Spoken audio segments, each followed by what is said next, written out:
भारतीय राष्ट्रीय ध्वज तिरंगा जो है स्वतंत्र भारत की पहचान, जो भारत के 140 करोड़ लोगों को आपस में जोड़ता है।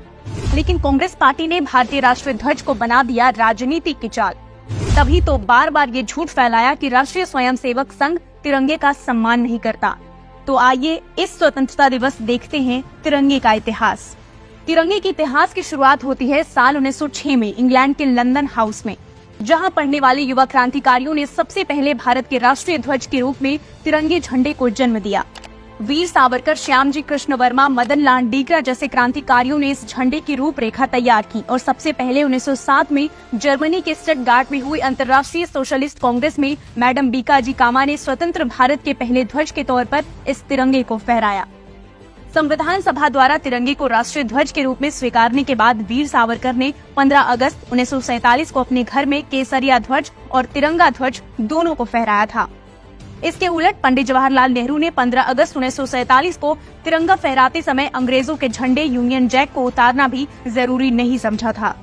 जब धारा 370 लगाकर कांग्रेस कश्मीर में 2 निशान, 2 विधान और 2 प्रधान की अनुमति दे दी, तो इसके विरोध में कश्मीर में बिना परमिट प्रवेश करने वाले श्यामा प्रसाद मुखर्जी ही थे।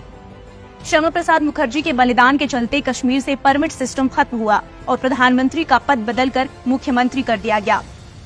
लेकिन जम्मू और कश्मीर के रियासत का अपना अलग ध्वज का अस्तित्व बना रहा, जिसे साल 2019 में धारा 370 की समाप्ति के साथ ही समाप्त कर दिया गया और कांग्रेस इस बदलाव के विरोध में खड़ी रही।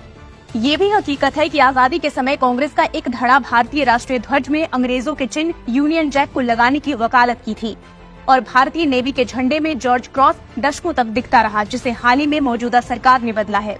साल 1950 के बाद करीब 5 दशक तक राष्ट्रीय ध्वज को राष्ट्रीय कार्यालय के अतिरिक्त अन्य किसी भी परिसर में फहराने पर रोक लगी रही, जो 2004 में सुप्रीम कोर्ट के आदेश के बाद ये रोक समाप्त हुई। इसी तर्क को आधार बनाकर कांग्रेस ये झूठ फैलाती रही है कि संघ तिरंगे को नहीं फहराता, जबकि सच्चाई ये है कि संघ प्रमुख हर वर्ष पूरे सम्मान के साथ तिरंगे को सलामी देते रहे हैं।